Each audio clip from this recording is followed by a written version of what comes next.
suck it up, to endure something painful, unpleasant, or otherwise dissatisfactory, to deal with or recover from some hardship or stress. Suck it up, endure something painful.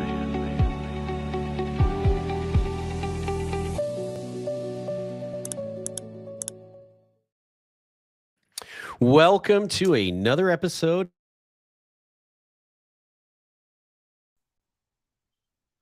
And we've got a couple of things that we're going to talk about. We're going to do a little bit of a recap. I spent 2 weeks in Texas. I spent a week playing cards, and then I spent a week with the wife digging in the dirt and sightseeing in Texas. And we're going to talk a little bit about the lodge. We're going to do some live demonstrations of Spot My Tell, because I had a couple of Spot My Tell situations that popped up, which I'm really excited to talk about. And yeah, we're going to talk about those things. But how are you doing today, Wayne, so far? I haven't talked to you in almost 2 weeks. Yeah, it's been a while. I was actually last week I played a online session, did pretty bad, and I ended up taking a gummy and watching a movie. And I was watching Tommy Boy, and like obviously we have a lot of similarities. You know, I think I'm David Spade's character Richard. I feel like you have a lot of similarities to Chris Farley's character Tommy in the movie. And I was thinking, man, this is probably the least that we've seen each other in probably like 3 or 4 years, right? Because I mean, we obviously were traveling for like the last 3 years pretty consistently. So I was like, man, I haven't seen this guy since like January. Yeah, that is true. It's been a while. I feel like I missed my buddy, but don't worry, you're gonna see a whole lot of me when we're down in Vegas. I mean, I've got about 3 weeks before I leave. It is a 32-hour drive one way for me. I know it's a slightly shorter drive for you, coming from San Diego. It's what, 4 hours? Is that about right? Yeah, 4.5, 5, depending on traffic. So not definitely a lot shorter than your trip. Yeah, so I'm gonna be doing some daily updates. While we're in Vegas, we are gonna be doing a live stream every single day, probably from both of our channels, just coming from the Madhouse. And I have some, I don't want to say like exciting news, but when we talk about sucking it up, enduring something painful or unpleasant, here's something I want to tell all the viewers and listeners right now. I really don't enjoy playing No Limit Texas Hold'em. I truly enjoy playing Pot Limit Omaha and mixed games. I feel like there's a little bit more of a strategy to them. I feel like my opponents feel like they have a fair shot, and in some situations, of course, they do, because I'm not the greatest poker player out there. But I and here's what I'll tell you, and I think I had a little bit of an epiphany these last 2 weeks, which is the fact that we can play poker for a living is very enjoyable. And I started realizing to myself that it doesn't matter if I'm playing No Limit Texas Hold'em or if I'm playing Pot Limit Omaha or 40/80 mix or 75/150 mix. The fact that we play poker for a living is something that not a lot of people can do. And so I am going to put out a couple of Hold'em vlogs. Now, I'm What? not yeah, I'm not planning on like being just a Hold'em vlogger. So anybody who's like, what the hell, professor, what are you doing? But I feel like I don't know, the GTO of Hold'em, and I haven't done any GTO charts, never studied in my life. I've read exactly one page out of all the poker books, which was out of Doyle Brunson's Super System on '08 Limit, which I think was written by Chip Reese. And I read exactly one page out of that. But besides that, I feel like when you bet in No Limit Hold'em, and I did this a couple times because I was waiting for PLO tables to open up while I was at Texas Card House. Pardon me. And I feel like sometimes when you donk bet is what the kids call it these days. And I say kids because this has been going on for years, right? I haven't played Hold'em seriously for probably 15 years, give or take a little bit. But the kids go, oh, this guy's donk betting. It's like when you bet into somebody and you have a strong hand, they just start glitching out and they really do not know how to react to that. And I figured, you know what? Screw all these boring ass Hold'em vlogs where it's like, I've got king, queen, the flop's king, 10, 8. I check to the razor, check and flow. They down bet. Yay. I'm like, screw that. I got king, queen, flops, king, 10, 8. I'm going to bet like 2/3 to 3/4 pot. Make that original razor just feel wholly uncomfortable because they're not used to seeing that. And I'm going to exploit the shit out of it. And I'm going to make a few vlogs out of it.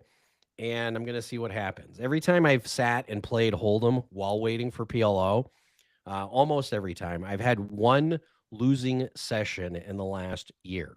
And as a poker pro, we have to start making adjustments to the things that make us money. And I keep seeing, like when you watch Max Payne Monday and you see a 10-20 no limit game where people have $5,000 and they're calling with shit and they're just absolutely god awful. And I might eat my own words, okay? Because, you know, maybe I'll be on a stream playing 25-25 no limit Hold'em or whatever the case may be, and maybe I'll get barbecued. Who knows? But I do know that from what I've watched, from what I've witnessed, from what I experienced, I'm sitting here scratching my head going, I think higher stakes no limit Hold'em might be a soft spot or a sweet spot where we can profit some serious money. And so I'm gonna make a few vlogs on that, even though I am not fully like I don't love no limit Hold'em, but I love poker.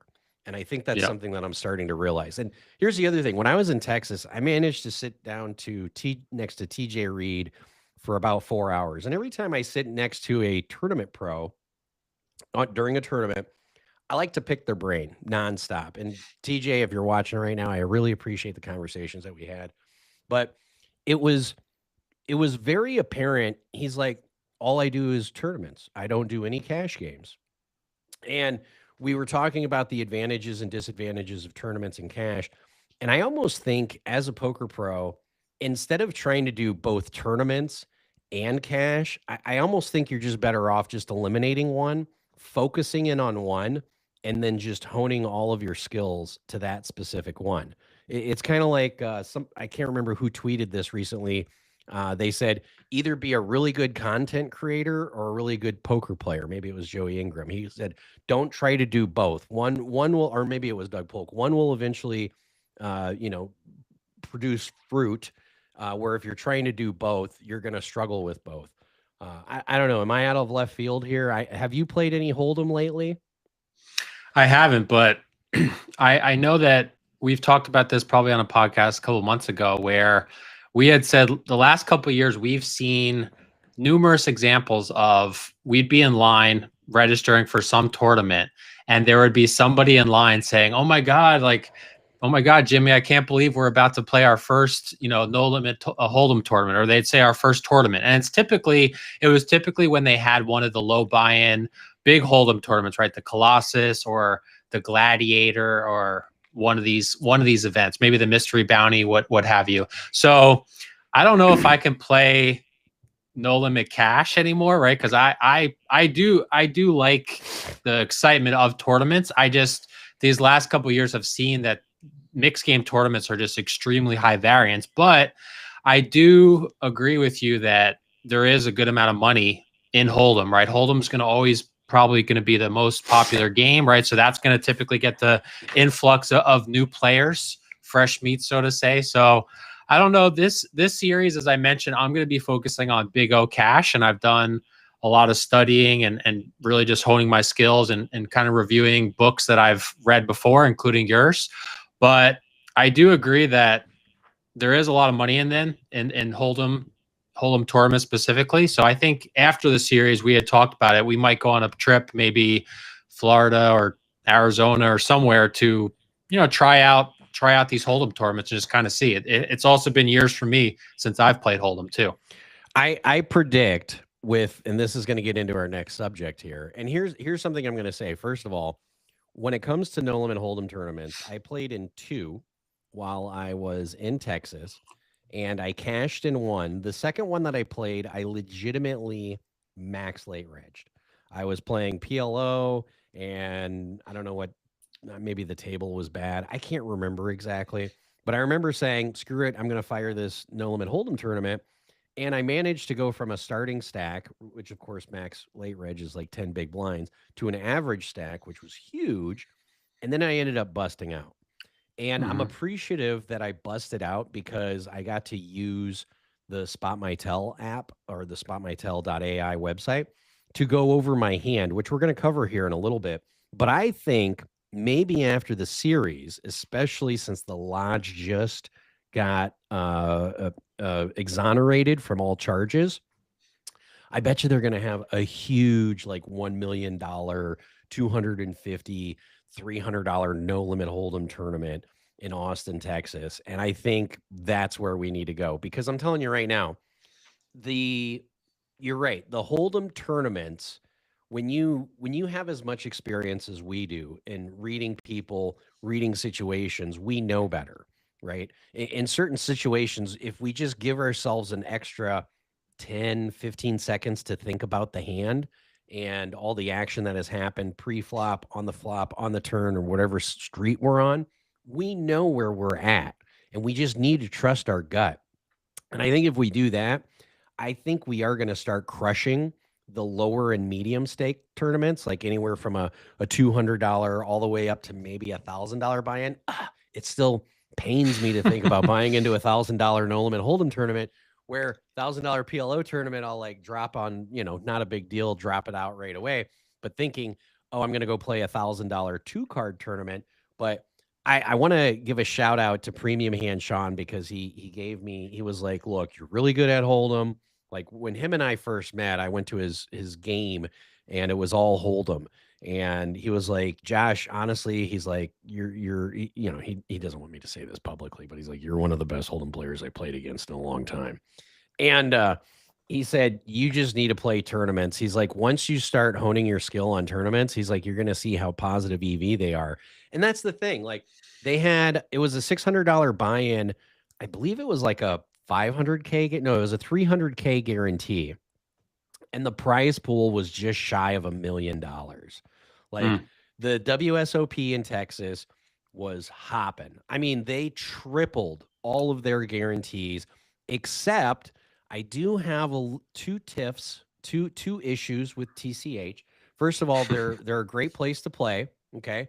All the dealers are professional. Shit, my AI camera just started adjusting. That's okay. All of the dealers are professional. They're knowledgeable. The staff is courteous. The floor is amazing. The cashiers are great.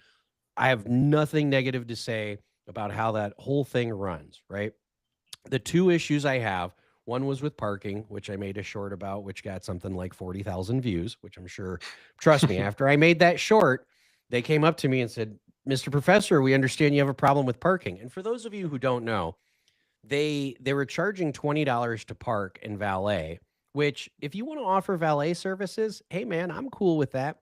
But the issue that they had is you would go there at 9 o'clock, 10 o'clock, 11 o'clock in the morning, and there would be 50, 60 spots open. And instead of parking in one of those spots, you had to go park either in a church parking lot or a hotel parking lot, neither of which had security. And then you had to take a bus ride back, which was only like 3 minutes, right? But my suggestion to them was, instead of charging $20 for valet, or if you're going to charge $20 for valet, tell everybody, hey, for parking, if you take the shuttle, we'll give you a token, and that token will give you 1 free hour on your play as a comp. So yeah, you're paying people $13 or $14 an hour, in order to take the shuttle once per day, 1 token max per person, so that way somebody can't be like, oh, I'm just going to take the shuttle and grab like 10 tokens and then cash them in. But I thought that was a really good idea. So that was my first contention. And by the way, they didn't announce the whole $20 shuttle thing until like a day or two before the series kicked off, which I thought was kind of like last minute. You guys didn't really plan it out. Maybe the neighbors were like, hey, what the hell are we going to do for parking? Maybe it was an afterthought because they were so excited about WSOP, which I can understand. My second issue, which is my bigger issue, and I did not bring it up because it was irrelevant. The Big O, which was on Friday, had a 100K guarantee. I legitimately I think it was Saturday when I told you, hey, I'm going to go to Texas, And I told my wife I'm going to go to Texas on Saturday, had a 100K guarantee, book my flight, make my rental car arrangements, blah, blah, blah, blah, blah, right? Airbnb, the whole 9 yards. On Monday, maybe it was Tuesday, I could be wrong, but it was 3 to 4 days before the tournament, the guarantee changed to 50K. Now, I just told you they tripled all of their tournament guarantees. The Big O still had like a $150,000 guarantee or $150,000 prize pool. Danny Chung won it for 34 and change. But when I got there, I was like, what the hell? Why does the Big O say 50K guarantee? You guys had a 100K guarantee on it a week ago. You changed it without telling anyone. And that is shitty, shady business. You don't do that to people who are planning to travel 2,000 miles to come play at your place. It's just unprofessional and uncalled for. Now, it was irrelevant and it was moot because, again, the price pool was 150,000. But just the fact that they advertised it as one guarantee and then less than a week before, after people have made plans, they went ahead and cut it in half. I guarantee you, if that price pool was under 100,000, I probably would have had a couple 100,000 views because I would have been going off on them. Because you know me, I don't have a filter, you know. And if you're going to advertise something and you're going to advertise it weeks ahead, you better stick to it. If you put out there a 100K guarantee and then all of a sudden you decide to change it to 50K guarantee, the one thing you're doing is you're making a beautiful argument for the Texas legislature to start regulating your ass. Because if I got there and it was only a $60,000 prize pool for some reason, you would not have heard the end of it from me. But again, it was moot. It was irrelevant. I digress and move on. I don't know. Am I out of left field here? I mean, how often do we see tournaments like change guarantees? What do you think, Wayne? I'm really surprised they did that because all the examples that we can think of where casinos have done this in the past, it's really gone very poorly for them, right? So, okay, so let's say TCH drops their guarantee by 50K. I mean, you can make the argument that if let's say it only hit like 60, 70K, right? Like that 30K that they're saving in the guarantee, they might actually lose that on the back end because of all the bad publicity they're going to gain, right? Because you're going to put a video about it. A lot of other people are going to put a video out about it. And yeah, I'm really surprised they did that. But yeah, definitely kind of crappy to, one, change it that soon before the actual event was happening, but then two, not even tell people about it. Right. I mean, that's kind of a double scummy move. Yeah. And here's the thing. No one mentioned it because, again, the prize pool was 150,000. So it was moot. And let me tell you, the tournaments were popping. Like even the double board bomb pot tournament, which I was spending time with the wife in Arkansas, so I didn't get to partake in that. But I think that had like 400 entrants and like 150K guarantee or 150K as well. But still, if you're going to advertise a guarantee, you better stick to it. You better not change it a week before because people make plans, especially like people traveling. I mean, when we see a bunch of mixed tournaments, like that's part of the reason why I went down to Austin. I got to play some deuce to 7 single draw. I got to play some Big O. You know, there's just a tremendous amount of value in the WSOP being in Texas. So, I mean, overall, it was a great experience. But those would be my two caveats is, hey, announce something about parking way more than a day or two ahead of time. And then two, if you advertise a guarantee, you better not change it. Because I'm sure they were like, well, just in case, let's just lower the guarantee and then we won't mention it to anybody and hopefully no one will notice. Well, yours truly noticed because I'll tell you this. I flew in on Thursday because the tournament was Friday. Like I legit made sure I was in Austin on Thursday, you know, flying in. So yeah, so I think we do need to go to the lodge though, see what kind of guarantees that they have when it comes to when they reopen, because it is going to take a couple of weeks for them to reopen. And I think that's where we need to go. Yeah, after the series, I think, I mean, they'll probably be opened, I'd imagine, before the series, but obviously now less than 3 weeks from the series. Definitely not going to travel before then. But yeah, I think after the series, that'd be a perfect place to go because they're going to probably get a lot of extra business because of all the news that they, you know, that news coverage that they got regarding getting shut down and then now getting reopened and stuff like that. So really cool place to go. I haven't been there since probably like 2-3, at least 3 years ago. So we've had good experiences there, and definitely looking forward to seeing what they have in store for their grand opening. Yeah, and you got to imagine that their grand opening is going to have some huge tournament. It's going to be a hold'em tournament, so we better get our study on. Yeah, Speaking exactly. of our study, if we do pull up the Spot My Tell, and I am going to share my screen and see if we can pull this up. Let me pull this up, share this. Oops, sorry, I have a... So here we go. We're in the AI coaching. Now, this is a hand that I ended up busting out of, okay? I guess I shouldn't have given it away here. But here's the situation right here. And this is the thing I am most impressed about Spot My Tell. Not only is it the database of all the players that are in there, but the AI coaching is amazing. And for $40 a month, and of course, code WSOP is 25% off. So for $30 a month, to get this kind of coaching is amazing. And again, we're in a no limit hold'em tournament. And this is one of my bust out hands here. I have Queen Jack offsuit with 19 big blinds. And by the way, if you guys are listening or watching, if you type in whatever AI coaching poker question you have, we will copy and paste it and give you a live demonstration right now, because this is truly, truly, it blows me away from somebody who is a coach. But yeah, I've got Queen Jack offsuit with 19 big blinds left, 200 people left in the tournament, pays 103. Again, the more information you give to Spot My Tell AI coach, the better it'll give you answers. Average stack is what I'm currently at. So this was the $400 max late reg. Under the gun +2 opens for 2.5x. Button calls, small blind calls, we call. Now the flop comes Queen Jack 8 with 2 hearts, Queen of Hearts, Jack of Hearts, 8 of Spades. The small blind checks, and I decide to lead out, and I bet for 2.8 bigs. Now, this is one of those, I'm going to donk bet, which always makes people, glitch, especially like in tournaments or cash games. So I donk bet 2.8 big blinds, in my opinion, I think looks a little bit like a draw. It looks like I might have a heart draw. Maybe I have like Jack 10 or 8-9 or 8-10, and I'm trying to get to a cheap turn. Now, the original raiser decides to go all in for 18 big blinds effective. The button folds, and then the small blind jams, and he has exactly 18 big blinds effective. And it gets back to me. So I typed all that in, and I said, what should I do? And here's what the AI coach said. Because here's the thing.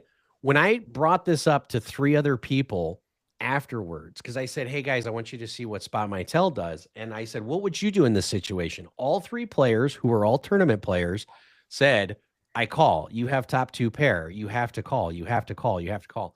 Now, the reason why I tanked, and I legitimately tanked for about 2 minutes, was because many years ago, this was probably 5 years ago, I got to sit down next to Anthony Moreno in a tournament, who, if you guys don't know, Anthony Moreno is Johnny Vibes' brother, but he's more famous for winning the Win Millions. I think he's got like $8 million in tournament winnings. And I got to pick his brain for about 7 hours. And one of the biggest things he said was, when end of registration is over and you're determined to put in all of your chips, ask yourself this question. Would I put all of these chips in the pot if my life depended on it? Now, I'm sitting there with top 2 pair, right? I can't turn my hand over, but I say out loud, would I bet my life on this hand?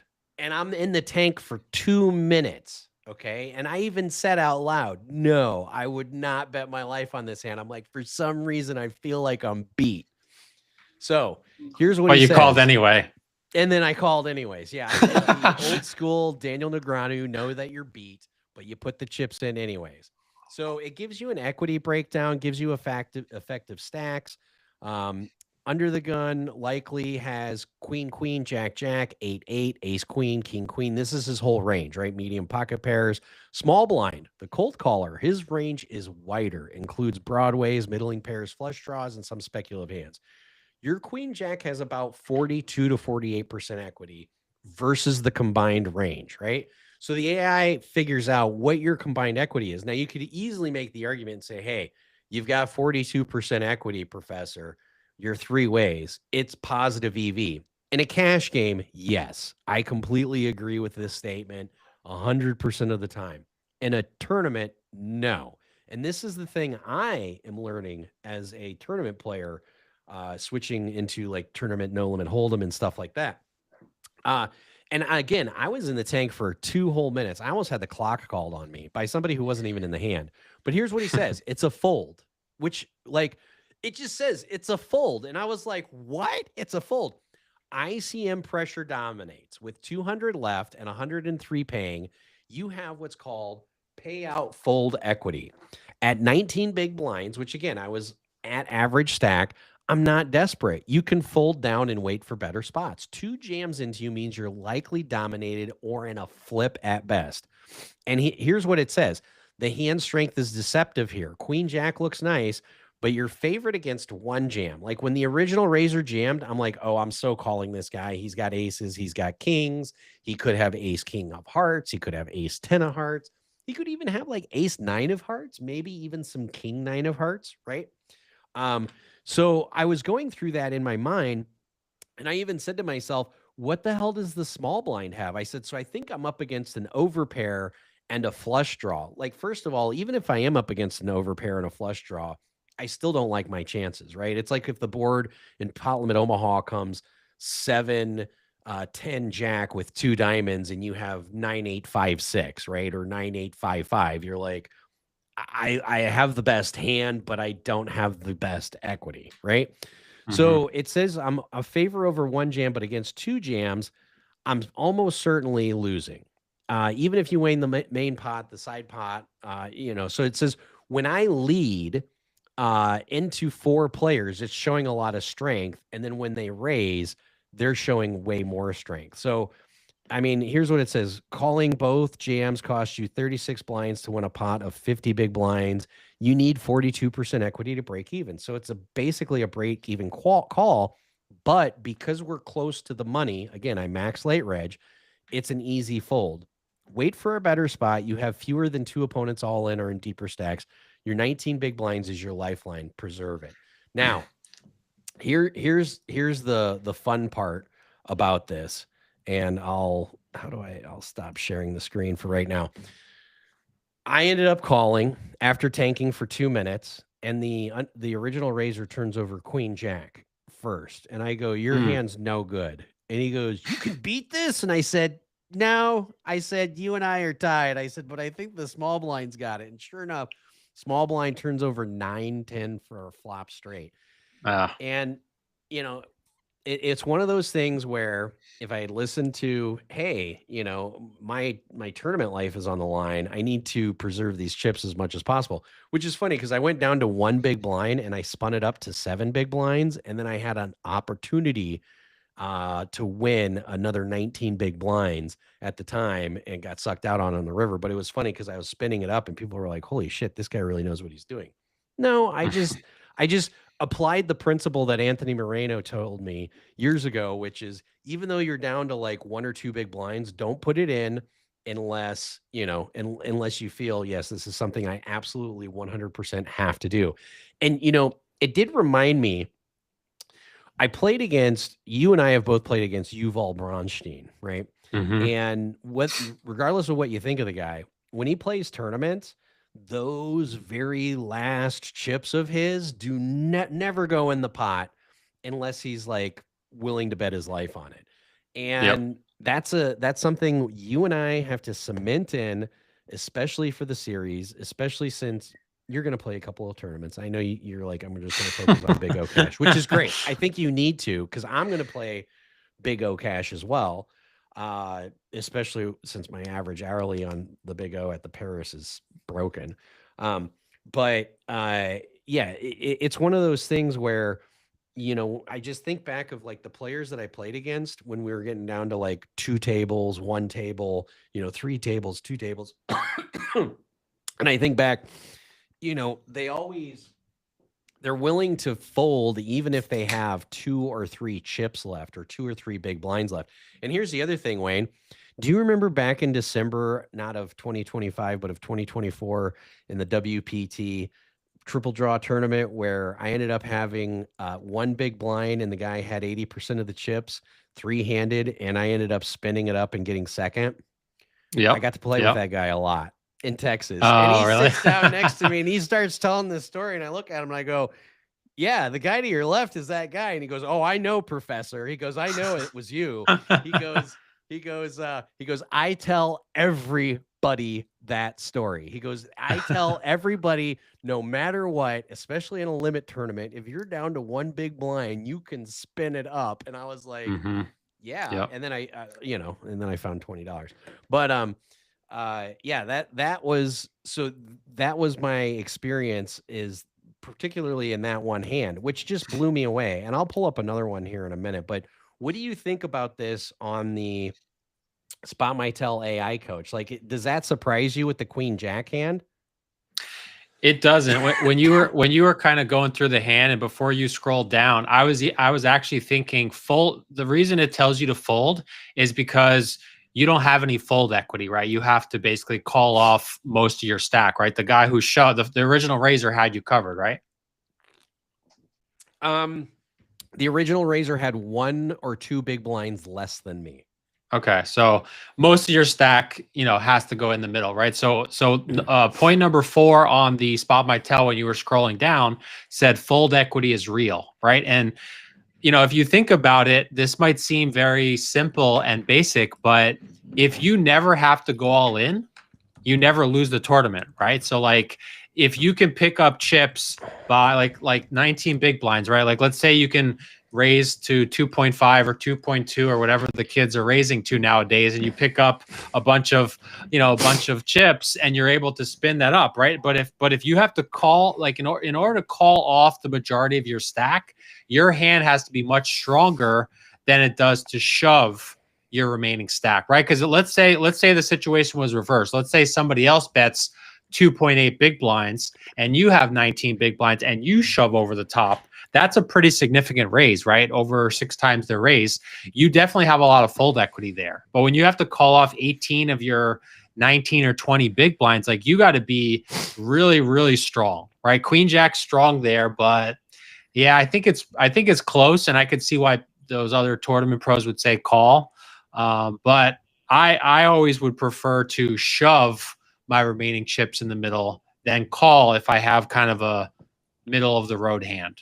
Yeah, I agree. Well, let's dive into, I'm going to do another one here on Spot My Tell. This is another AI coach. So this is the No Limit Hold'em tournament that I ended up cashing in. Okay. Just to give you an idea. So this is, here we go. Multi-day tournament, No Limit Hold'em. So this was the $600, I think it was a 300K guarantee, and it was like almost $1 million. 69 players left in day 1. Bag for day 2 is with 53 players, right? So the blinds are 5K, 10K. I'm sitting at 125K. So 12.5 big blinds. Under the gun +1 throws out a 25K chip. We've all seen this, right? The blinds are 5 and 10K, throws out a 25K chip, hits the table. Literally a half a second goes by and he goes raise. And I'm like, well, that's really weird. I look down at pocket 4s on the button. My initial thought was, if he was raising to 25,000, I should just fold here. Like pocket 4s on the button should be a fold a lot of times. But I'm thinking, pardon me, I'm just getting over a chest cold. I'm thinking, it's 1 big blind. If I call, the small blind's probably going to call. It's 1 big blind to win 5. And if I spike a 4, great, right? So I go ahead and flat. But look at this. I even tell the AI coach, throws in the 25K chip and then announces a raise. Dealer forces the player to limp for 10K. I have 4-4, so I flat. Small blind calls, big blind calls. We go 4 ways to the flop. Flop is 998 with 2 hearts. It goes check, check, check, right? So when it checks to me, I'm thinking the guy who wanted to raise probably has ace high. Now, the one thing I did not put in here is he's raised 4 times since I've been at this table. This was kind of a newer table for me. And each time he's raised, he's had premium pocket pairs like kings, queens, jacks. And but in this situation, when he checks on a 998 board, I'm like, oh, he probably just has like ace king, ace jack, ace queen. That's probably his range. But look what it says. Quick read first. Limped after initially throwing a chip. And the AI even says awkward action, likely weak or distracted, not a deliberate raise, 4 ways to a soft flop with short stats around you. Goes over the situation. This is ICM critical. And now here I did not tell him that I'm already in the money. It says I'm on the bubble threshold, right? So I did say, let me put in here, we've made the money at 100 players, but don't bag for day 2 until 53 are left. So we're 16 away from bagging. And the AI says, oh, yeah, you're not on the bubble. You're in the money zone, but 16 players still need to bust before you lock up a day 2 seat. This is crucial context. So again, the more information that you give the AI, the more it's going to give out back to you. Your equity situation, still short. You know, you have 115 after the blind under pair against a 4-way limped pot on 998. It goes over what everybody's likely range is, and it says you're probably either like you're way ahead or way behind, right? But the distribution skews weak. So what it says is you can afford to take slightly more spots because busting doesn't cost you the money. It just costs you day 2. This shifts your priorities. You can bet this flop. So initially it said I should just check, right? If you're 16 spots away from the money, you should just play passive. You should check. Here it says you can go ahead and bet. You build the pot, you have equity, but your bet size matters heavily. Pot is 50K. You have 125K. A 25K to 30K bet puts you with about 95 to 100K behind, still playable, and all in commits you, and only strong hands are going to call you. So what do you think I bet there, Wayne? I think you bet probably 22K. Yeah, I actually bet, I think it was 30K, or maybe it was 25K. But here's what it says, bet 28K. So I did bet between 25 and 30K. I think it was either 25 or 30K. But it defines my hands as reasonable. And here's what it says. If called or jammed, basically I'm no good. So the money, bet 28K, fold to aggression and recalculate on the turn. So what happened is I bet 25K. The guy who limped and tried to raise ends up calling, and I'm like, well, he's probably floating with an ace, right? Flop was 998 with 2 hearts. Turn came a 7. So he checks, and I check again because I'm like, you know what? Just in case he's got like 10s or jacks or queens. And then the river comes a 7, and he checks again. And then, of course, at that point, 9s and 7s with an 8. I'm playing the board. I have pocket 4s. I ended up going all in a little too soon. And the reason why I went all in was because I was like, okay, there's only one way to win this hand. Like as a poker player, when you come to the conclusion that the only way you can win the pot is to bet it, you're more likely to bet it. But before you bet it, you should ask yourself, if I bet it, is my opponent capable of folding? And also, what is my opponent's range? What should I do about it? So like my opponent's range should be a lot of ace X's here. 9, 9, 8, 7, 7. When I went all in, and I went all in for 85,000, the dude tanked. He tanked for like 90 seconds. And I no matter what, thank you for the respect. Like the dude tanked for like 90 seconds and put in a reluctant call, and he had pocket jacks. I thought he just had ace high. Like when he tanked and he started tanking for a while, I'm like, God, this guy's gonna call me with ace high, and he's gonna be way good.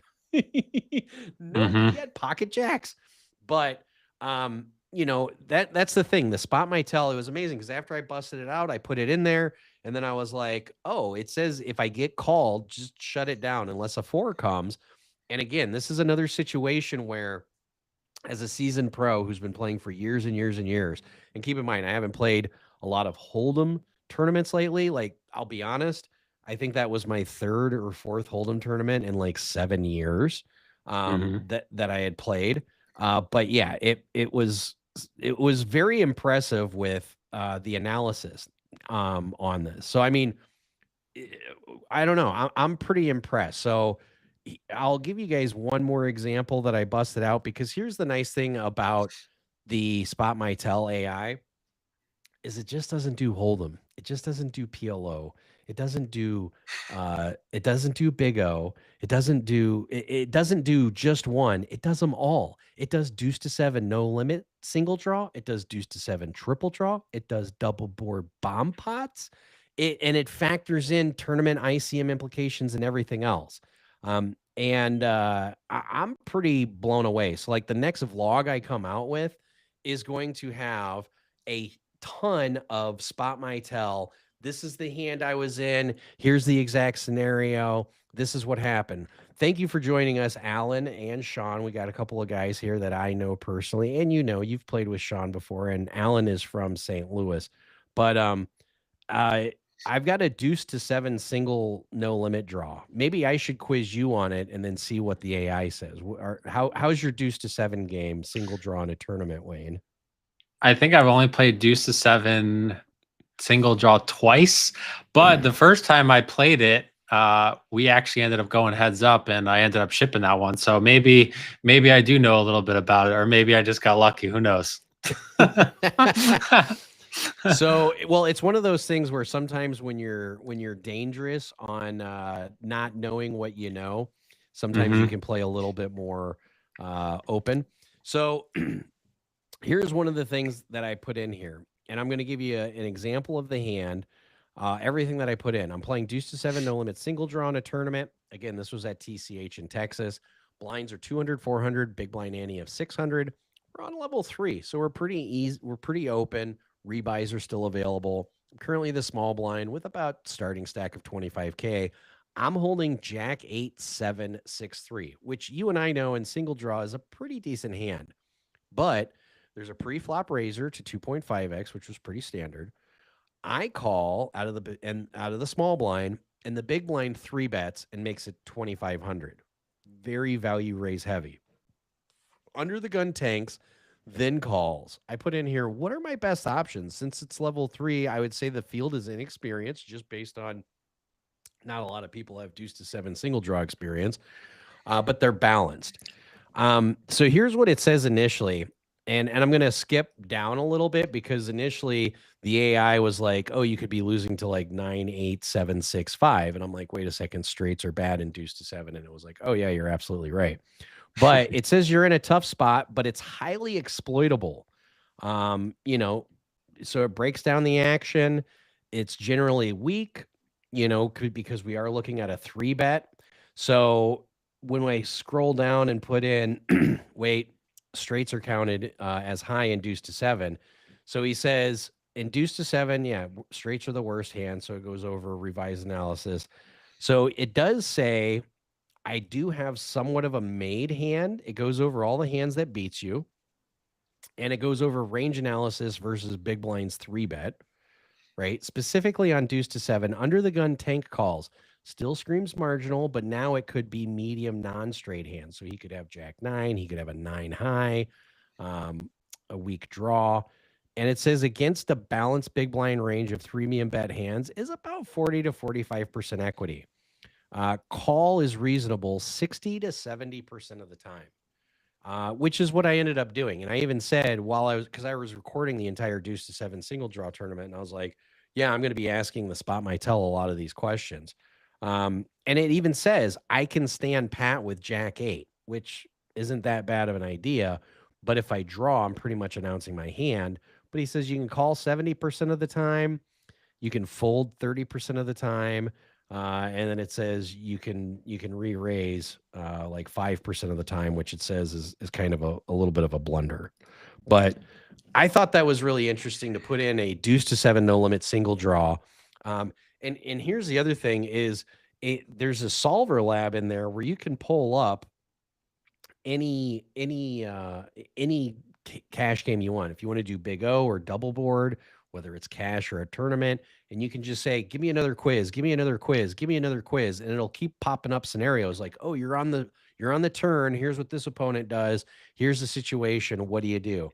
I mean, have you messed around with this? I know I've messed around with it a bunch, but I know you've also been playing quite a bit.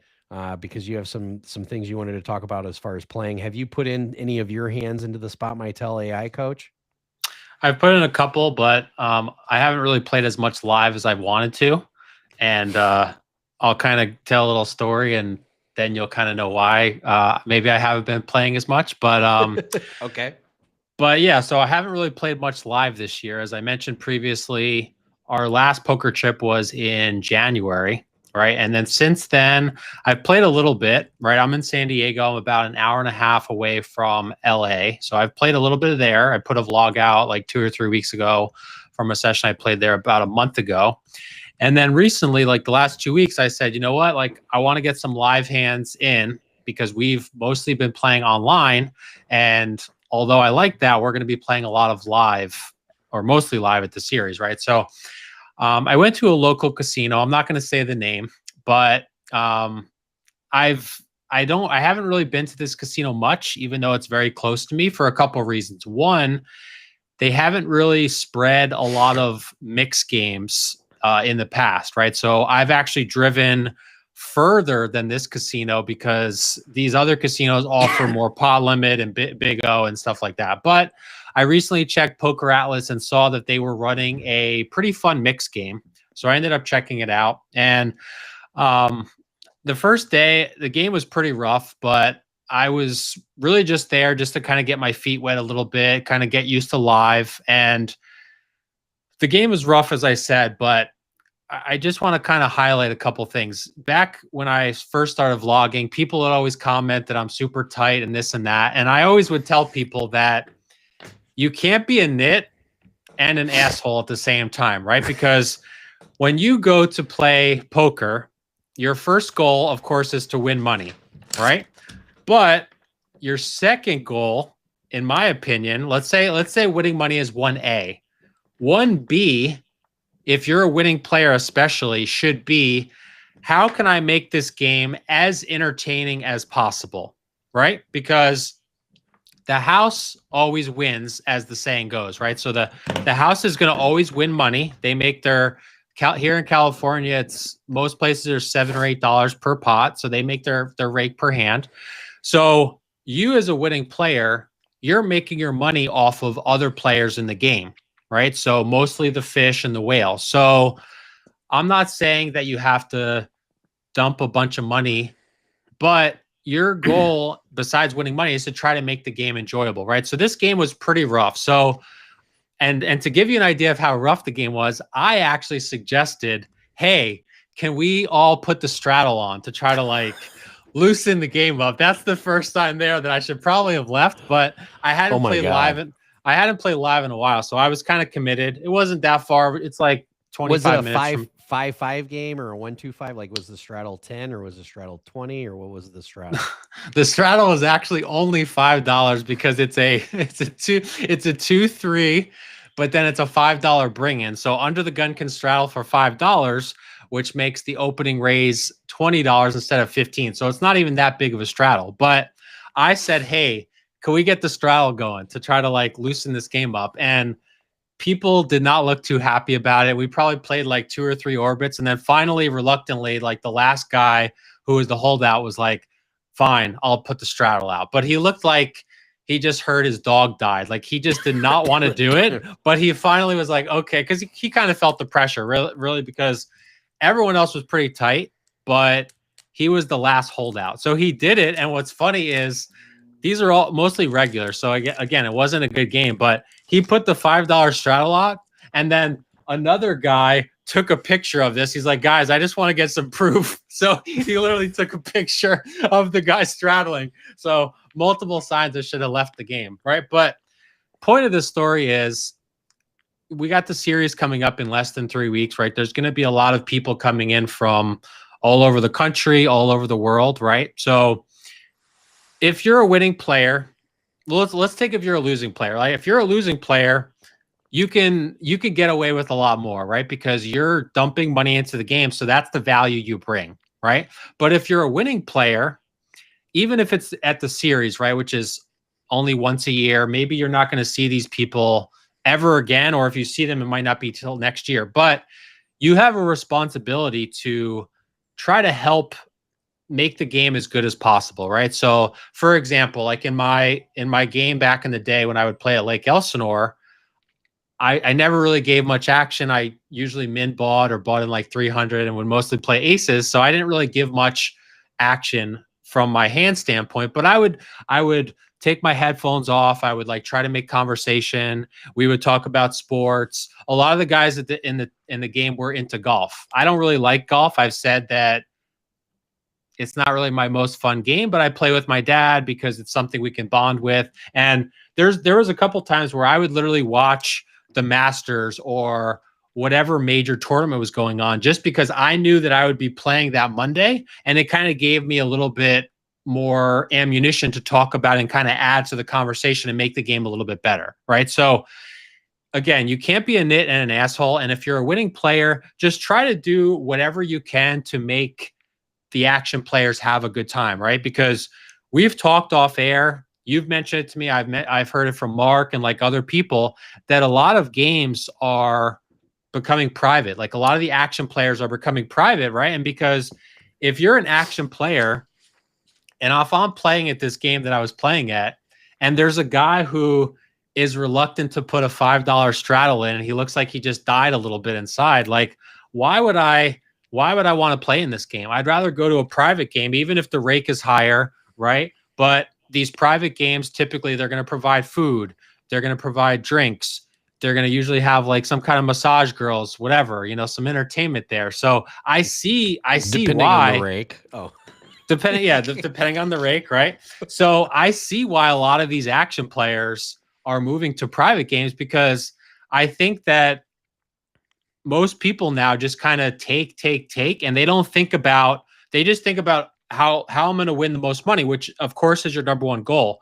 But if you're a regular in this game and you're a professional poker player, you're using it to make, put money on the table, right? You're the Kanishas of the world from Rounders. Like I do it for child support and alimony and put food on the table. Like your livelihood depends on these action players showing up essentially, right? Because you're not really going to win money from the other nits. This guy who doesn't want to straddle, you're winning it from the action player. So point of that is just do whatever you can to make the game as enjoyable as possible. Maybe take the headphones off, maybe conversate with people. Don't be an asshole. What do you think? Is that fair or foul? So I love that you bring this up, because one of the conversations I had with TJ was, again, why are you such a tournament player versus a cash game player? Now, here's a funny little story. TJ played poker, started his poker career in St. Louis, Missouri. That's where I started my poker career as well. Matter of fact, one of our listeners, Alan Schmuck, is from St. Louis, Missouri, and he's played with me for 20 years. One of the things that I found really interesting, because TJ was like, oh, I started playing, I think he said he started playing in 2008 or something like that. And he said the biggest reason why he switched to tournaments was because cash games were becoming more private, and you had to do a lot of bum hunting. Now, for any of our viewers or listeners out there don't know what that is, bum hunting is basically when you follow around a whale, or you go to certain cash games because there's going to be certain whales there because they're going to be splashy, okay? And that's perfectly fine, but you're right. You have to be entertaining. You have to have a conversation. You have to at least, I don't want to say like give the facade or give the impression that they have a chance, but in all seriousness, yeah, you have to be a little splashy back with them. It's one of those situations where I always say, if you stop getting it all in against the whale and Big O with like ace 10, jack 4, 5 double suited, for $2,000 in a 1-2 game, if you can't get it all in pre-flop with a whale with that hand, you're going to lose the whale 100% of the time, because the whale, he doesn't like, he's going to just stop getting it all in with you. You just have to, that has to be in your range. Your range has to be, it's okay every once in a while to lose money to this guy because he splashes it back to us, And so I found out from talking to TJ, and even if any of our viewers or listeners have listened to Daniel Negreanu's recent posts or videos that he's had over this last week, he's talked about the difference between a cash game and a tournament players.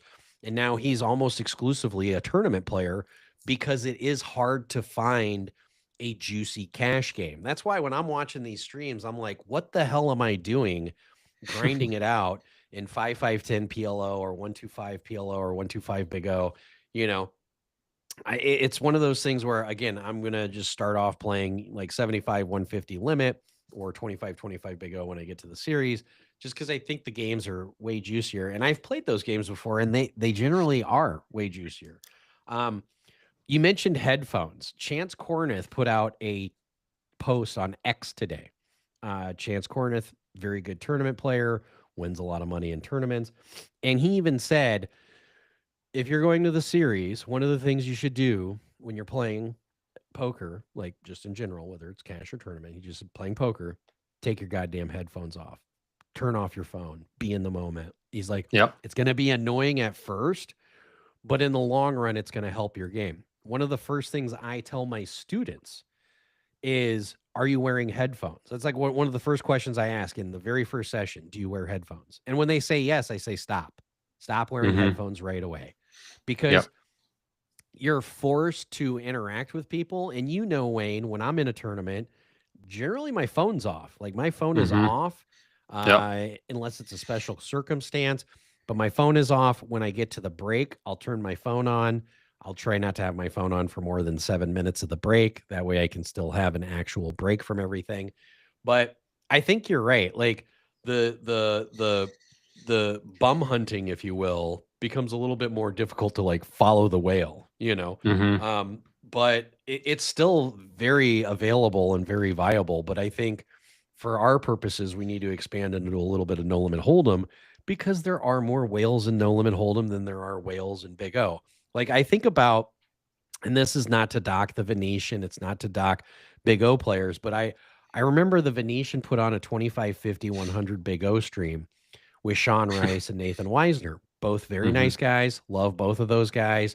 Sean's a great tournament player, one of the best like Big O tournament players. Same thing with Nathan. They're both very capable players. But when I saw Nathan fold ace king 4-7 X double suited on the button, not even to a raise, I screamed at the screen. I was just like, what the hell, dude? Like, I get that you're a little bit of a tighter player, but you had a suited ace. Sure, it wasn't ace deuce, it was ace 4, but like you need to bring some of that action there, versus being a nit, you know. And again, Nathan is like one of the nicest guys in the world. He is definitely the opposite of an asshole. Like if Nathan's listening or watching right now, I have so much respect for the guy. Dude's super nice, super cool about everything, super laid back, but literally one of the biggest nits out there. So it's like, do you ever want to play a cash game with him? And it's like, I mean, you know where his range is, you know, but that's why, like TJ Reed said, he switched to tournaments. He's like, I got tired of bum hunting. He's like, I can just play a tournament and just be myself. So, I mean, as my poker career has developed over 20 years, that's like something I keep considering. Like, do I just go to tournaments, or, you know, I think I'm actually better off probably just switching to high stakes limit, like 100, 200, 200, 400, because when I played that 200, 400 game last year, there was a clear distinction. There was 8 of us in the game. 4 of us were clearly pros. 4 of us were clearly wrecks. None of the pros were going after each other, kind of like in rounders. You know, we were all going on after the amateurs or the wrecks, but like the wrecks didn't even care. They were just like, oh, we're all businessmen and we're having a good time, you know? And yeah, I think that's the transition I need to make, is either go into high stakes limit, which I've done before, but I think it needs to be my focus, or switch a little bit more into high stakes no limit, or switch into tournaments. Who would have thought 2 years ago that you'd be saying, yeah, you know, maybe I got to switch to tournaments? I mean, I could see myself saying switch into high stakes limit, because I've been there before, but like, you know, and that was one thing. Like at TCH, we had a good 40-80 mix game going, and it was a good 40-80 mix. I played it for like 15 hours, and yeah, that game was splashy. It was fun, and that was a little bit more medium to high stakes. But I mean, even in 40/80, you're buying in for like $2,000, but it was still, you could make a couple $1,000s a day playing that game and lower the variance. But yeah, the tournament situation, I don't want to say I'm struggling with. I've learned to accept it. It's just another development in the transition. It's just another adjustment. When you're playing poker for a living, you have to constantly adjust and you have to constantly move wherever the money is. And right now, no limit hold'em tournaments, I think, is where a lot of the money is. And I think high stakes, limit cash games, and then like medium to high stakes, no limit hold'em is probably profitable. But obviously, I'm going to play some 25-25 Big O as well for the WSOP. Yeah, and maybe the cash games, it's gone too far where it's basically at a point of no return where the action is just in private games. So I don't know. I feel like this series for me is kind of almost the last straw for cash games. Like I'm going to use this as like a test. Like, so I've been reading your book. I already had Scoop Volume 1 from like years ago on Kindle. So I've basically reread all that. And I actually got Scoops Volume 2 and 3. So like I'm going all in on Big O cash at this WSOP. And these games around me have been pretty rough, to be honest, like some of the worst I've ever seen. And we play with some guys on the online club that live in LA, and they said the same thing. They said, yeah, like a lot of the private games have taken a lot of the big action players, right? So I don't know. I'm going to use this as a good sample size. Like, as I mentioned before, I've played mostly tournaments last series, so I'm going to play mostly cash this year, kind of see how it goes. But as I said, I never thought I'd be saying this, but I am willing to, if it doesn't work out as favorably as I wanted to, I am willing to make adjustments into no limit, probably no limit tournaments, right? Because I don't think cash, no limit, that's just like really icky for me. But like tournaments, there's a lot of money in them, right? Like obviously we go to Florida all the time. They usually have $1 million guarantee. We pretty much every year for the last 3-4 years, except for this past December, been to the WPT. What is that, like a $5 million guarantee or something? So there's definitely a lot of money in these hold'em tournaments. So again, if you're a winning player, a couple quick things you can do to make the game better: take your headphones off, be conversational with people. And if it's later, even if it's during the day, but especially if it's later later in the evening, have a drink with somebody, right? Like I did that a lot at the meetup games. I typically don't drink while I'm playing, right? Because it's negative EV or whatever. But like Dr. Chris, like Jonathan and some other people, they say, hey, who wants a drink, right? So we did shots a lot of times, and yeah, maybe my game suffered from it as a result, but I'm there like trying to, as you said, not give the illusion, but entertain these action players, right? They're there usually losing money, and these players know that they're losing money. We know some of these people that literally when they do their taxes, they write off a certain amount per year, like, oh, that's just entertainment or gambling losses or whatever. They know ahead of time that they're going to do that, right? So if you're just going to sit there with your headphones and not talk and be a douchebag, basically, then what is their incentive to come back? And let me tell you about the headphones. When I was playing the Big O tournament, or maybe even the PLO tournament, I was like, video recording the whole table, like in the selfie mode, Mm-hmm. And in PLO or Big O, it was Big O. Half the table had headphones, and I was like, Yep. "Are you all fucking hold'em players, or what the hell's going on here?" I was like, "Why does everybody have headphones in?" Yeah. Yeah. The thing that annoys me the most about no limit hold'em cash is people wearing headphones, not being communicative. Everybody's drinking water. I mean, I guess I can respect it. I don't know. I'm more old school, like, let's go smoke a bowl and have a few drinks and play some poker. Yeah, I don't know. The hold'em tournaments are definitely where it's at, though, because as far as the medium stakes buy-ins, the 400 to 1Ks. But yeah, when we go to Florida and we buy into a pot limit or a horse tournament for $600 and there's 100 people, the prize pool's $60,000. When you buy into a hold'em tournament for 300 and the prize pool's $1 million, you just start or even $400, and you start scratching your head, and you're going, what the fuck are we doing? Like, all we need is one deep run in one of these damn tournaments, and it like makes up for like 5 good showings in all these other tournaments. And here's the other thing. Not saying that there isn't a whole lot of edge, because there is a slight edge, especially in the mixed games. Don't get me wrong. I grew up on 7-card stud.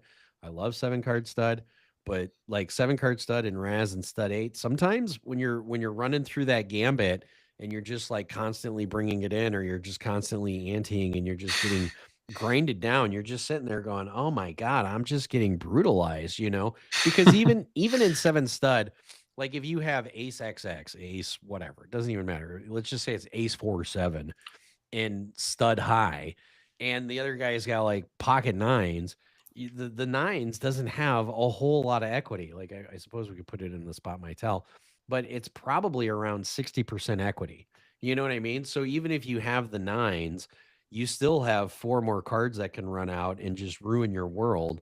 And I suppose people could say the same thing. Oh, if it's 9s versus ace 7, in a hold'em hand, but it's like, I don't know. When it comes to limit, I love limit draw, limit triple draw, limit Badoogie, limit low ball ace to 5, because every street signifies the strength of your hand, and you can base your reads off of that, plus the player's history, So where in stud, sometimes how it is. People are just like throwing chips in. They're like, oh, I'm always going to see till 5th. And then they're just running you over, and you're like, Jesus, I really can't do anything against you, can I? You're just like, I'm getting brutalized. Thanks. I fold.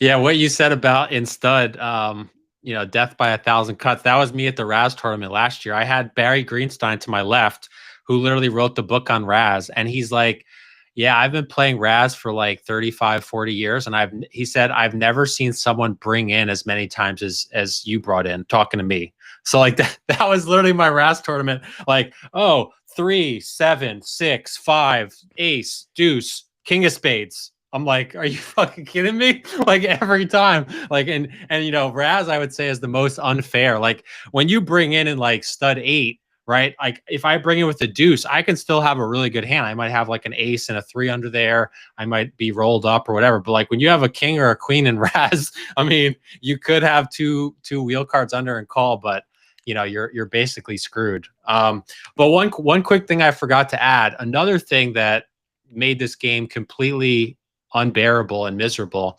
is one thing that makes an average game bad and a bad game awful is people being super slow, right? So we're a multitasking society, right? So everyone, if you think about your day, right, you're driving and you're listening to music, you're talking to your girl, you're in the shower, you're listening to music, you're fucking washing dishes and you're watching a YouTube video. So it's like, if you think about your day, most of the time you're doing more than one thing at the same time, right? Which I get it. There's only so much time. But at the poker table, especially if you're a winning like nit and you don't really give much action, one of the ways you can make the game even worse is by being on your phone all the time and like having to constantly be, hey, Billy, it's your turn, right? So like there was a couple guys in this game, they were literally playing on like a Poker Bros club at the same time as this game. So like not only are they not giving action, the guy doesn't want to throw a $5 straddle in, but like he has to constantly be reminded, like, hey, let's go. And like we're playing like double board bomb pots, we're playing ultimate high, ultimate low, big O. So these are already super slow games. So then you add in like you have some guy taking like 15, 20 seconds for like every action. So another thing, like when you go to the series, I'm not saying like, most people are on their phone nowadays, but like try to be like, obviously, if you have a big decision, like especially on the river, like take your time. As you said, you tanked for a couple minutes on a call, but like to take 15, 20 seconds on every action is like just the worst possible thing you could do for the game. I remember when you got done playing that cash game, because you texted me and you said, I am so used to playing online right now. You're like, live poker sucks. And you even said, you're like, you get about 20 hands an hour, maybe 25. Everybody takes their time, and then the pots aren't huge. You're like, online, especially at the Madhouse. Again, Only thing that's crazier than the chat is the action. We don't just say that. It's the case. And yeah, like the action's amazing. It's faster. I will tell you, you get a little spoiled by it. And I will tell you though, it's a beautiful thing when you're at a live cash game and you're like, this action sucks so much. I'm just going to go back to my room and just play online. And you and I have both done that more than once where we're like, I'm just going to go back and play on the club. Like it just, you know, not exactly something you can do in a tournament, of course, but in cash games, you definitely can do that. So and it sucks. What is your WSOP prep so far that you haven't covered with people in previous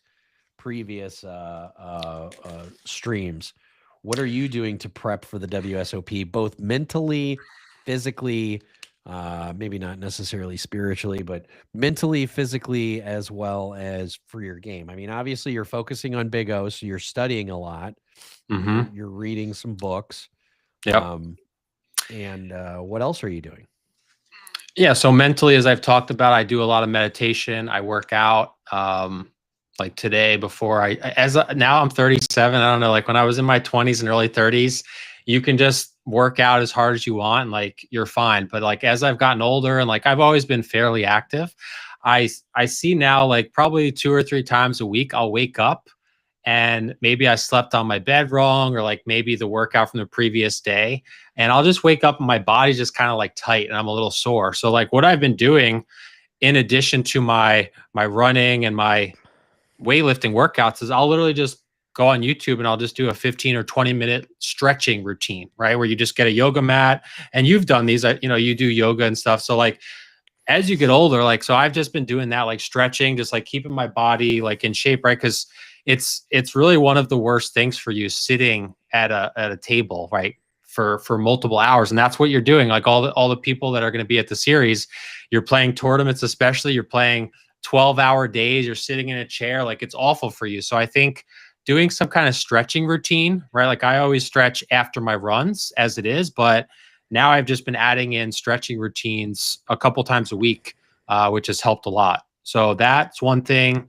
As you said, reading, which I mentioned previously. So when you've been playing poker for as long as we have, you kind of almost forget the basics, right? It's almost like a sports team that used to be really good at running the ball, and then they focus so much on passing that they kind of get away from their identity of like running the ball and playing good defense, right? So I think in poker, it's the same way. So there were like even rereading Scoop, which I bought, I don't know, 3-4 years ago. And I know a lot of the concepts, but rereading it for the first time in so many years, I'm like, wow, that's something that I know, but I haven't been implementing it in my game. So I think anyone who's played poker long enough, like just going back to basics, like thinking about what made you successful in the first place. Like obviously, just because you did something years ago doesn't necessarily mean you could still do it, but it definitely helps to review and to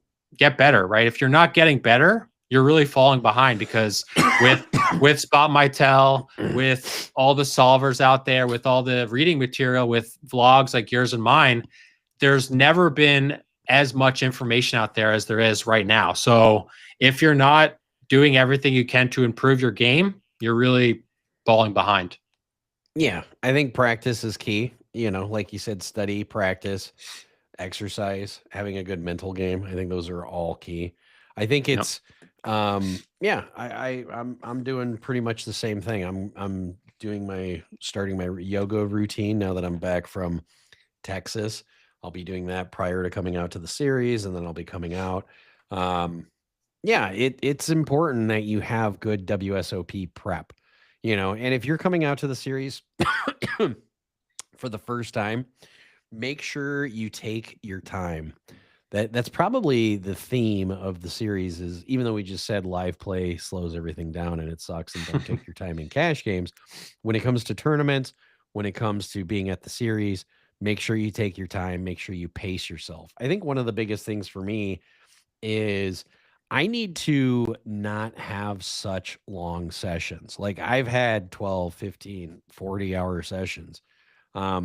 unless like if I buy into a 25-25 for 2K and I'm still there 12 hours later, if I don't have like 30,000 in front of me or 20,000 in front of me, I should probably just be getting up. Like, Mhm. you know, it's one of those things. If the game isn't like super juicy, just have a short 4 to 6 hour session. Like just go there in the morning, have a 4 hour session, bang it out, and then be like, all right, I'm gonna chill a little bit. That's the other thing Yep. I'm gonna need to do is take more off days. Because that was the one thing when I was in Texas, I was positive for the trip. I felt like I should take the day off. I even said to myself, I should probably take the day off. And then I forced myself to play. I lost, I think, 2.4K in PLO, like just 125 PLO. And then I fired that $400 tournament. So then my net loss was like almost 3K in one day. And I was like, I even felt like I needed to take the day off before I started the day. So unless Mhm. it's a big O tournament that's going that I've got circled, like the $1,500 a big O tournament, I'm just going to listen to myself and just be like, no, I need to take the day off. Like it's important to take a day off and like relax and just chill. That's Yep. probably the biggest thing. And here's the other thing. If you're coming to Vegas just for 1 week, understand if you're in one of these huge no limit hold'em tournaments like the monster stack or the ultimate stack or the jack stack or whatever stack they want to call each other. Um, I mean, there's just so many different. First of all, there's 100 bracelet events. Mhm. 65 of them are hold'em. 35 of them are mixed or PLO, which we're going to talk about here in a second.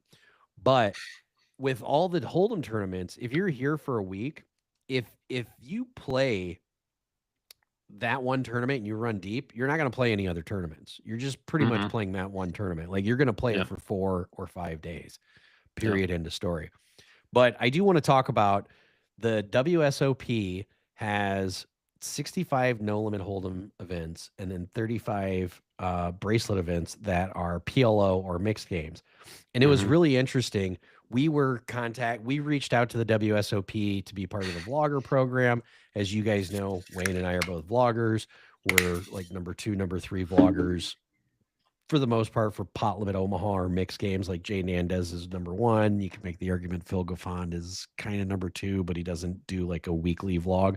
He does a lot more mental coaching, which is very important. Mhm. But I found it really funny how when we reached out to WSOP, they had us submit all our content to them. And then the response we got back, and maybe I'm sticking my own mouth in my foot, but here's what the WSOP said for all of our listeners and viewers. They said if you're a PLO vlogger or a mixed vlogger, we don't give two shits. That wasn't their exact words, but they just basically said, yeah, we only want Hold'em vloggers. And that's why I posted on X. I said, you have 35 bracelet events that are PLO and mixed. What gives? Like, Yeah. why wouldn't you want because they even said we want long content form vloggers, you know? And I'm sure TJ Reed that he's got a contract with the WSOP. Of course, he's going to be doing some mixed stuff, I'm sure. But it's like, you know, why not have somebody who's grinding it in the streets? Am I a little bit bitter about it? I am. When I win my first bracelet, am I going to tell the WSOP to fuck off? I am. You're absolutely right. I am. No question about it. That's fine. That's my right. You know, I still respect the organization, even though I've got some issues with how GG Poker was founded, which I'm not going to get into right now. But I still have respect for the organization. And of course, you know, it's one of the most common questions we get is how many bracelets do you have? So yeah, Mhm. we're still going to play. We're still going to have fun there. But I'm a little bit bitter or sour. I'm not really sure how I feel, you know, about that. But I know how I feel. I feel like the redheaded stepchild. And you and I have talked about this. Is if you're a PLO vlogger, that you're basically a second class citizen in the Yeah. vlogging world. Yeah. And I don't mind being the villain. I don't mind being the asshole that people are like, screw that guy. He's an asshole. I'm totally okay with that. I'm going to speak my mind. You know, that's what I do. That's part of the reason why I play poker for a living. I graduated from the University of Notre Dame and I speak my mind. You know, because I can. Like I don't Yeah. have to be politically correct. That's okay, you know. And they don't have to hire me either. That's fine, but I just thought that was, I don't know, way off kilter, because in a way, we met with the Caesars poker room manager. What was that, 3 years ago? And he was telling us that they felt the future of poker was going to be significantly stronger in pot limit Omaha tournaments. And from year to year, pot limit Omaha tournaments have increased in size by about 50%. That's why we have 2 day 2s in Big O. That's, that's why we have more PLO and mixed events this year than we have previous years. We have a PLO 5 event, is because they understand that market's being there, but for whatever reason, they don't want a PLO or a mixed vlogger. And I guess unless maybe Jeremy Asmus or TJ Reed, I guess, like people who have millions of dollars in tournament winnings will be like, okay, maybe we'll get you guys. I don't know. Am I way out of left field here, Wayne, or am I preaching to the choir?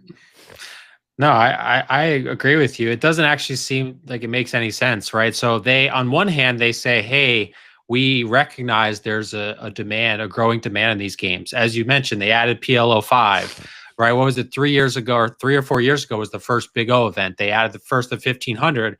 Then they added the 10K after that. Then last year was the first year they had the double board PLO bomb pot, right? So every year they're adding a non-hold'em event. As you said, 35% or 35 out of 100 of the events, bracelet events, are non-hold'em. So over a third of the events are not hold'em. So you see that there's a growing demand for these games, but you don't want to let a couple vloggers who would be able to capture more market share for you showcase these games, right? Like if I'm a hold'em player and I want to get into PLO, like, am I going to watch Rampage, or am I going to watch Wolfgang or Mariano, who none of these people really ever play PLO? They only play 2-card, which is great. Like, that's the biggest game. But like, you would watch someone like us to get you into these non-hold'em games. So it seems kind of like a pretty stupid business move, but hey, that's to each their own, right? Yeah. And here's the other thing. Okay. First of all, I have a lot of respect for Jeremy Asmus, especially as a tournament player. I don't know if you've watched some of his vlogs. They are entertaining. I will give you that. They're very well done. But how many poker players are going to relate to a guy buying into a 10K PLO and being like, let's add a round of straddles in this 10K tournament? Like, people, if you're in the administration of who's representing the majority of the population, somebody who's grinding 5-5-10, 25-25, 1-2-5, whatever, those are the people that are more relatable, like, in all seriousness, right? Like, yeah. The Jeremy Asmus of the world, although I have as much respect for him as the next guy, right? If not more, probably a little bit more, because I do vlogging as well. But the let's straddle in a fucking 10K tournament or a 5K. I don't know if you saw that, a 5K or a 10K PLO, and he was just like casually. It's like it's not exactly what I don't know. I watched that and I was just like, what? I'm like, I'm just scratching my head. And here's the other thing. You're legitimately dealing with vloggers who do primarily hold'em, and then they do PLO and the mixed games as a side hustle because they're there, right? They're like, oh, this is the tournament that's playing today. This is the bracelet event that I'm playing today. I guess I'll play it. Yeah. Where we are like, fuck yeah, we can't wait to get to the Big O. Let's go. $600 deep stack PLO or 10K Big O. That's my main event. Let's go. You know what I mean? Yeah. Like, we relate to people a hell of a lot more. I don't know. I'm dumbfounded, because what if next year 40% of the events are bracelet events? Are they still going to be like, oh, poo-poo, we don't want any PLO vloggers here? No PLO vloggers. Thank you. We're the redheaded stepchildren of the poker community. Maybe this is why I'm also getting into no limit hold'em vlogging, because then I can just shove it up everybody's ass. I don't know. Yeah. No, again, it seems like a pretty stupid business decision, but we still have about 3 weeks, so maybe they'll. I mean, I haven't heard back from Wayne, who, another Wayne, not too many of us out there, but I haven't heard back from the guy yet after the initial contact. So I don't know, maybe I'll reach out and plead my case and see if they'll reverse their decision. But either way, whatever, we're going to go out, we're going to have a good time, you're going to crush it. And if they make a stupid business decision, that's on them. Hell hath no fury like the professor scorned. No. The best way to shove it in their face, Wayne, is to have a great summer, make a shitload of money, maybe make a few deep runs, have a couple of final tables. Like this is my ideal summer. You tell me your ideal. My ideal summer is like 2 final tables and then a shitload of cash games. But 2 final tables I'd be happy with. If I get a bracelet, obviously I'll be happy with. But 2 final tables is kind of like my personal goal, even though I'm not playing in a ton of tournaments, or at least I'm not planning on playing a ton of tournaments. But I think if I get that, it's just better just to shove it in their face just by being like, look, because if everything goes right and all of a sudden I'm just on fire and I'm just winning left and right or whatever the case may be, I still might just be like, you know what? Fuck you guys. I'm done with you. I don't know. Like, that's the nice thing about being a pro poker player. We're independent contractors. We can tell people to their faces, go fuck yourself. And I'm totally okay with that. Yeah. My ideal summer is so I said to myself, if I'm up or when I'm up at least 10K by the end of June, I'm hoping it's more than that, but if I'm up that point, then I'll extend for another week. As we talked about, there's some other people that might come in, right? Because the double board bomb pot, I think, is like the 3rd. July 2nd. July 2nd, right? So it's much later this year than it was last year. So that's my ideal summer, is to just stick to cash games, just kind of focus on one area, maybe sprinkle in a tournament here and there, but really just kind of the last hurrah for cash games. As I said, they've been awful around here, but hopefully the series is going to bring some good action, some fun games, and really just have a good time with the guys, So that's something when I was watching Tommy Boy last week, not only like not traveling with you, but like being at the series. And if you can, stay off of the strip and with a group of guys, I definitely recommend that, because staying on the strip, especially if you're there for a couple weeks or longer, it gets very monotonous. And sometimes you just want to break from the bright lights and you want to just like have a day to do nothing, right? We're off the strip. We got a pool, we got little cabanas. There's a nice backyard area. So we have, we're going to probably have like 8 to 10 people at all times staying with us. So it's just a much better way to decompress and recharge, because it's a marathon, not a sprint. As you said earlier, these days are long, and if you can play for 4 to 6 hours, win a couple grand, especially if hey, I have the $1,500 Big O the next day or a couple days later, shit, I just won my first buy-in. It's basically like I'm free rolling. So I think less is more. I tell people that all the time. Now, obviously, if a game is really good and you're up 2-3 grand, but you say, hey, I can easily win 5 to 10 grand, sure, by all means stay, but you never go broke taking a profit. So if you play for 4 to 6 hours and you're up a couple grand, book it, right? I mean, the series is over 6 weeks long, so there's going to be plenty of action. You don't have to have FOMO on the first weekend saying, oh man, like there's some drunk guy over here, like even though I'm super tired, like if I don't play now, like I'm going to miss out. No, there's going to be other good games the rest of the series too. There's going to be another drunk guy the next day. Yeah. I think my biggest thing is I just need to avoid blunders. I had a day last year where I lost $9,000 in a 125 PLO game. And it was literally like just reload. And I was just getting it all in like 4 or 5 ways for $1,000 each time. And then after I was down 9 grand, like half the table got up and I was like, fuck. I was like, now I have no opportunity to get this back. And then I had another day that I said I was going to take the day off, went and played 5,100 stud 08. And that was with Ellie Alezer's wife. And just, I said I was going to take the day off. I was in a shitty attitude.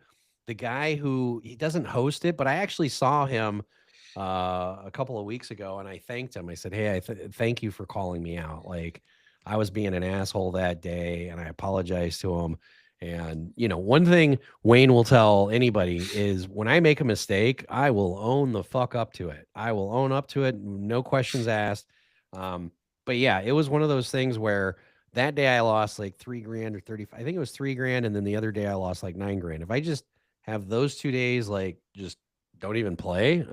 My summer, I'm up like 10 grand instead of down about 1,000. So I think for me, it's just avoid that day. Like I had 2 blunderous days last year. Yep. And I think I just need to avoid that. And I don't know how to avoid that. I think if I'm playing 25-25 and I'm in the game for 5 grand, I just need to stop. Or 6 grand, because that would be 3 buy-ins. 2 grand a buy-in on 25-25 big O. Or if I'm playing like 75-150 or 100-200, like 100-200, you're going to buy in for 20 big bets, so 4 grand. So I guess I'd be down like 10 grand in that, and I just need to stop. But that's still a blunderous day. But on the flip side, if I go play it, win 10 grand, it's like, great way to start the series. Yeah. So, yeah. Last thing, I've mentioned this before to probably you and like other people in passing. I don't know if I've mentioned it on air, but years ago, I watched a podcast with Barry Greenstein. Well, it was Joey Ingram's podcast interviewing Barry Greenstein. And Joey Ingram asked him about his longevity in poker, right? Because at this point, Barry was probably in his 60s. He's been in the poker industry for, I don't know, like 40 years or so. And Joey asked him, like, what is the biggest key? Like, why have you been in poker for so long, where if other people have kind of come and go?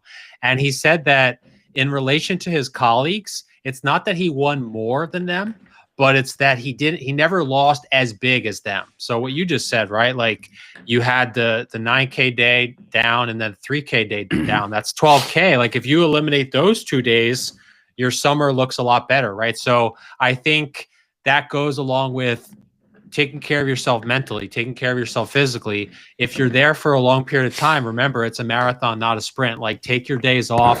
When you're feeling like shit, don't go play. Like actually stick to it. Like, you know, find a fun activity. Like we do the cold plunge sauna thing, which is pretty cool. We go get a massage. You know, we'll probably sit by the pool. I mean, who knows? We'll find some other things to do. But like, have a plan for your day off. So should I bring golf clubs? You got to get out pretty early. I was talking to my dad about this today, actually. I mean, you got to make a 6:30 or 7 a.m. tee time. But hey, we talked about Screw pickleball. That. I like the heat. I'm from the UP. It snowed today. I get back from Texas today. It's 87 degrees when I leave Texas. I land and it's literally snowing outside on May 6th. And I was like, I don't care if it's 100 degrees outside at noon. We'll set the tee time at noon and go golf. So I should bring my clubs then, is what you're saying. Yeah, bring your clubs. I don't know about noon. I think maybe I'll go as late as like 9 a.m. because I'm going to be on a pretty messed up sleep schedule. But yeah, bring your clubs. So that's another thing, you know, bring your pickleball rackets, bring golf clubs, find a sauna cold plunge place like we have, or just are find you a getting massage. the fever yet? I'm getting the WSOP fever so much that my wife is like rolling her eyes every time I'm like, honey, just wait until after the summer. She's like, oh, okay, I keep hearing this, blah, blah, blah. She's like, whatever. She's already done with Vegas, and I haven't even gotten there yet. Are you getting the Vegas fever? Like in years past, I've always like, I don't want to say I've dreaded Vegas, but like last year, I started to embrace Vegas. I started saying, oh, you know, the thing that's great about Vegas is there's always a game going on all the time, right? Like you can always find a game and there's tournaments everywhere and there's action. So I started embracing it. Like I leave in 3 weeks. The 23rd. So 17 days. I'm ready to leave next week, baby. I've got that fever. I'm like, I just got home. I haven't even slept in my bed yet. And I'm like, I'm ready to go, baby. I'm ready to I'm like pumped. I don't know. What's your thoughts on that? Yeah, I was texting back and forth with Gary Gwynn earlier, who obviously is joining us for the first couple of weeks. And he was like, yeah, man, let's get it. He sent me like this motivational video on YouTube and it pumped me up. But no, I was actually thinking, so this past weekend, I don't know if you know, was the Kentucky Derby, right? So if you're into horse racing, right, there's obviously other horse races throughout the year, but it's kind of similar in poker, where in horse racing, like your entire year is pretty much determined by one race, right? So it's similarly in poker, there's WSOP Europe, there's Bahamas, there's WPT at the Wynn in December, right? So there's other tournaments, but it's similarly like most of your year is determined within a 6 to 7 week stretch, right? So I'm excited. I think we're better prepared this year than we have been, right? Because we've just made so many mistakes over these last like 3 or 4 years, especially me this past year or two, so that I just feel so much more prepared and I'm ready, and I feel like I'm in a good headspace, and I'm studying, and I'm excited. I'm excited to see the guys, and I'm excited to, we had Paul last year from Poland who's joining us again. He won like 27, 28K by shipping a Big O tournament at the MGM. So I'm excited. Like PLO tournament at the MGM. It wasn't Big O, but yeah, PLO. Okay, PLO. So I'm excited. Like I want to win myself, but I also want like a couple bracelets out of the house. Like I want like our madhouse just to like crush it.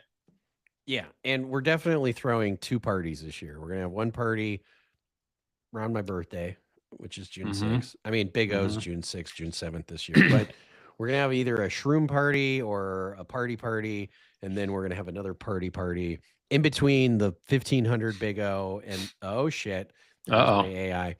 The 1500 Big O and the 10K Big O, we're definitely going to have another party. So between June 7th and June 13th, we should be having a big party, is my prediction. Hell yeah. And then we'll probably have another party probably maybe late June is my prediction. Yeah, we're definitely going to have a few parties.